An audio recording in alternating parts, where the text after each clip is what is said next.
Olá, estamos de volta com o programa Código de Honra, programa esse de iniciativa do Tribunal de Justiça do Estado de São Paulo com o Instituto dos Advogados de São Paulo. E hoje estamos aqui com uma convidada ilustre, a doutora Marina Coelho Araújo, ela que é presidente da Comissão de Direito Penal do Instituto dos Advogados de São Paulo. Tudo bem, Marina, como está? Tudo bem, doutora Fabiana, muito bem. Muito bem. Nós vamos falar um pouco sobre o direito de defesa, Marina. O que é o direito de defesa?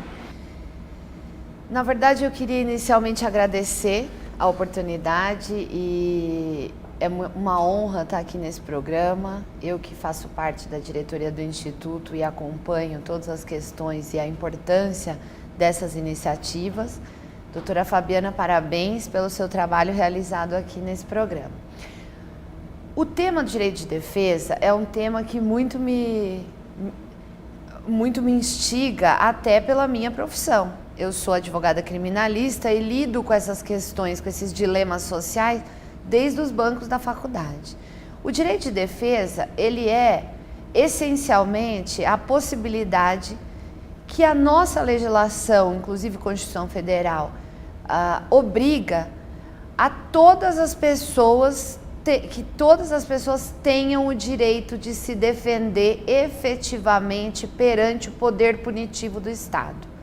Esta é a principal moldura do direito de defesa. Existe algum caso onde esse direito de defesa ele é impedido de ser exercido? Na verdade, no Brasil, o que falta, ele não é diretamente impedido de ser exercido, mas ele é maquiado. Então, tolher o direito de defesa de uma forma maquiada é o que mais acontece hoje em dia. Muitas vezes o advogado ele faz um papel de simplesmente coadjuvante. E é isso que a gente precisa recuperar na advocacia, o caráter de combatividade, a efetividade do direito de defesa.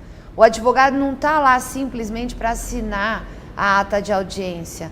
Ele está lá para dizer e ser ouvido, para ouvir, declarar e ser ouvido pelos órgãos públicos. Então, o direito de defesa não é simplesmente ter um advogado, mas ter um advogado que efetivamente defenda.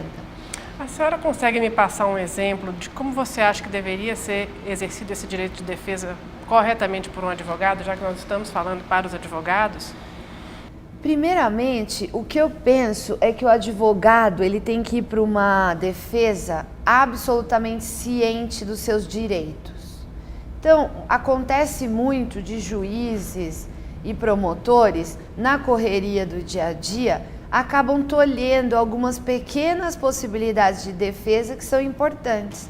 Numa audiência, por exemplo, o advogado ele tem o direito de perguntas e muitas vezes as perguntas são tolhidas. Ele tem que ter a combatividade de dizer, não, excelência, eu entendo que isso é pertinente para o caso. Exemplo, aconteceu comigo.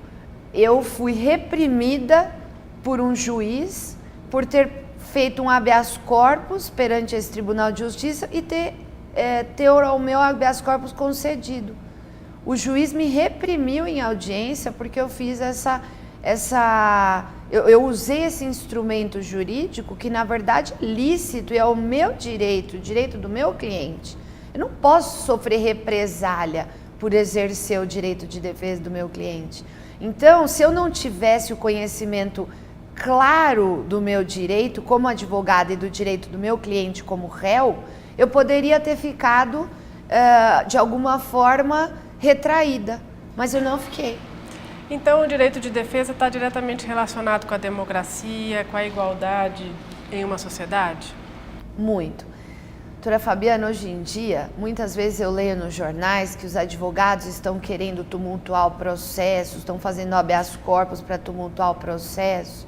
Sem generalizações, o que eu fico um pouco penalizada de perceber é que o papel da advocacia, ele é um papel tão importante quanto o da magistratura e do Ministério Público. Ele é efetivamente parte da democracia na justiça.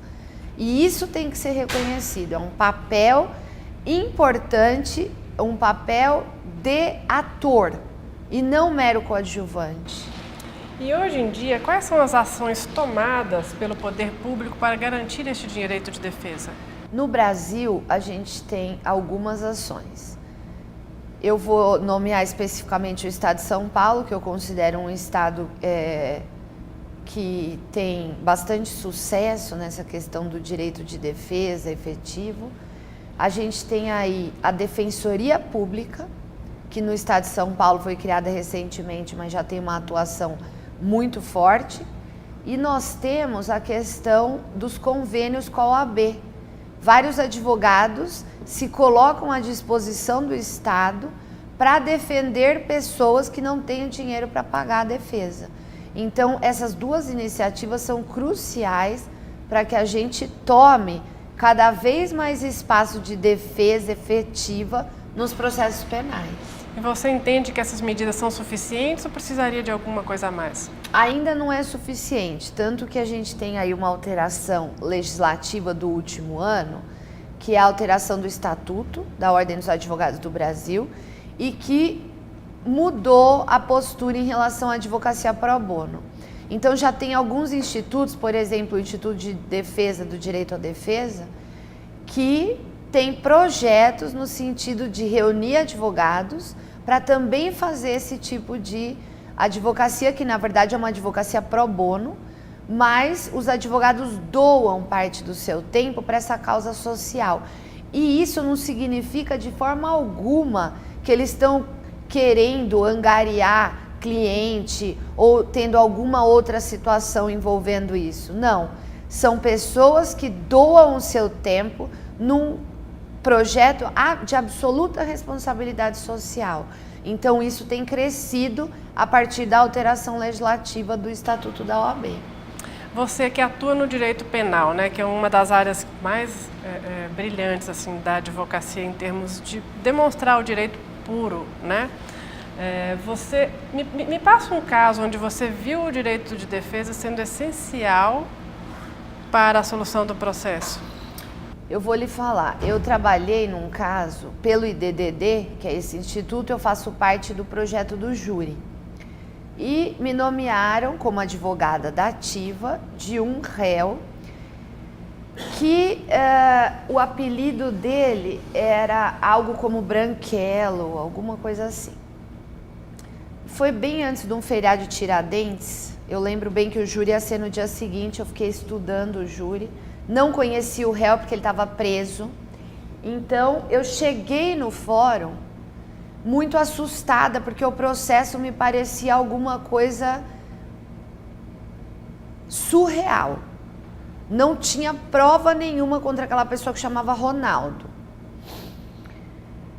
Aí eu cheguei na carceragem, eles dividem nesses julgamentos cada cela com os réus daquele processo. Então tinha 3 réus, estava o meu cliente e outros 2. E os outros 2 olharam para mim na hora que eu cheguei lá e falaram: a senhora é advogada dele? Falei: sou. Doutora, ali não tem nada a ver com isso.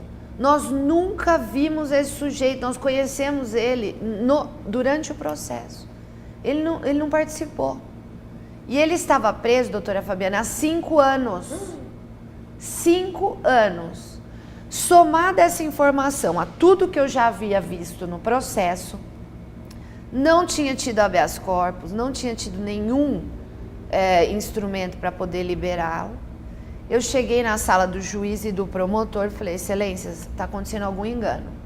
Essa pessoa foi presa porque ela estava detida na delegacia e falaram assim: tem algum Ronaldo aqui? Ele levantou a mão. O sujeito que supostamente teria participado também chamava Ronaldo. E desde então, ele estava preso por conta desse fato. Aí eu conversei com o juiz, expliquei a situação para o promotor, os 2 pediram um tempo, eu saí da sala, eles se reuniram e entenderam que era o momento de liberá-lo naquele exato momento. Ele foi liberado imediatamente, só que a mãe dele já tinha morrido, ele não tinha família, ele estava 5 anos preso, foi embora. Um pouco depois nós tivemos o julgamento, as testemunhas presenciais não o reconheceram e ele foi absolvido. E ele ficou 5 anos preso. Então, nesse caso, o direito de defesa fez muita diferença para a situação. E por que ele demorou 5 anos para poder encontrar um advogado se ele não tinha relação com Ele não tinha família, ele não tinha ninguém para zelar por ele. Os processos são inúmeros. Há realmente uma dificuldade de ter cada um organizado, e acabou passando, e a vida desse sujeito foi 5 anos de prisão, sem nenhuma necessidade. E o direito de defesa nos processos, ele é absolutamente garantido, então? Nem sempre. Não. A gente tem uma dificuldade grande atualmente de algumas questões básicas. Por exemplo, o advogado, ele tem o direito de acesso aos autos. Ele tem esse direito, ele não precisa pedir para ninguém. Esse direito a lei já o forneceu. E tem muitas vezes que a gente chega para ver o processo, ou a autoridade não fornece, ou faz alguma questão para dificultar o acesso. Então, é muito difícil, porque muitas vezes a gente tem que brigar pelo básico no direito de defesa. E isso atravanca o processo e a garantia de defesa dos réus. O que poderia ser feito de forma rápida para melhorar e facilitar isso? E evitar que pessoas sejam presas por 5 anos? As pessoas têm que entender uma questão que eu penso que é fundamental hoje em dia. E até em razão de tudo que a gente tem vivido nos últimos 3 dias, de operação da Polícia Federal e todas essas questões que estão sendo colocadas, o direito penal, doutora Fabiana, ele não serve para resolver os problemas sociais. Ele não vai acabar com a corrupção, porque não é função dele. Ele não vai acabar com o tráfico de drogas, porque não é função dele. A função educativa é uma função do Estado que tem que ser exercida fora dos tribunais. Só que isso, hoje em dia, as pessoas não compreendem. Então elas entendem o seguinte: eu não deixar o réu ver, eu não deixar o acusado ver, eu não fazer com que ele seja efetivamente defendido, eu estou dando uma resposta para a sociedade, uma resposta punitiva de que a lei funciona. Só que isso tem um lado negro muito violento, que é a violação da nossa democracia na justiça.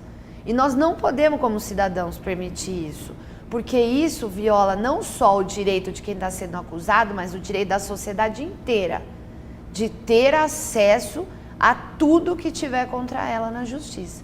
Então, o que a gente precisa, de uma forma bem radical, é entender que o Ministério Público não é o adido da moralidade, que o juiz ele não é a pessoa que vai resolver os problemas sociais do Brasil, e que o advogado, a função dele é exercer o direito de defesa e não coadunar com o juiz e com o promotor para que o réu seja punido e uma resposta simbólica seja dada.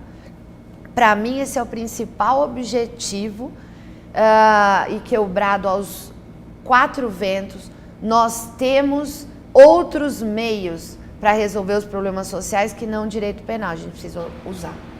Eu queria aproveitar a sua presença aqui, saindo um pouco do tema direito de defesa. Eu sempre gosto de perguntar para os nossos entrevistados sobre carreira, sucesso na advocacia e na vida, né?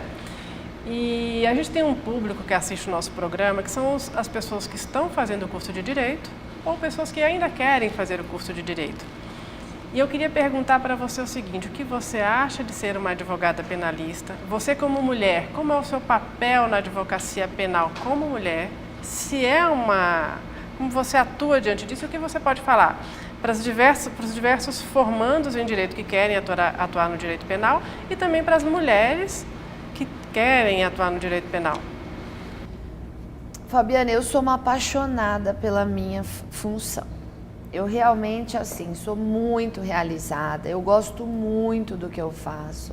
O que eu falaria para as pessoas, em primeiro lugar, é: busquem uma satisfação profissional, antes de buscar uma satisfação financeira. Porque no meu caso, eu sempre pensei assim: eu vou trabalhar e o que eu vou receber disso é consequência. E eu penso que isso funcionou bem. A segunda questão é: se a advocacia é o que a pessoa quer seguir, que ela tenha combatividade. Porque assim, eu estou muito frustrada com uma gama de advogados que não tem nenhuma combatividade. E isso é um requisito essencial para a advocacia. Advogado não pode abaixar a cabeça, tem que ser educado sempre, mas não abaixar a cabeça. E em relação à condição de mulher, eu vou dizer, fácil não é, né? A gente sabe, nós somos mães, mulheres, profissionais, temos que equilibrar tudo isso, mas eu vou dizer, não tem coisa fácil na vida, né? É muito possível. Eu não sou uma pessoa que sinto preconceito por ser mulher. Eu nunca senti isso na minha vida, dizer, olha, eu entrei em algum lugar e alguém me olhou porque eu era mulher, não. Eu sempre fui respeitada, sei que isso acontece muito e aonde eu vejo acontecer com outras pessoas, eu me importo em resolver esse conflito. O que eu digo para as mulheres, o que eu tenho a dizer para as mulheres que queiram a carreira jurídica, advogado, é a mesma coisa que eu falo para um advogado, levante a cabeça, tenha condição técnica, porque isso vai lhe dar credibilidade. Então, esse é o meu recado aí para a carreira. Eu agradeço muito a participação sua no nosso programa Código de Honra de hoje. Lhe convido para novos programas com outros temas. Se você quiser fazer mais alguma consideração, fique à vontade. Obrigada, eu agradeço o IASP e o convite. Muito obrigada.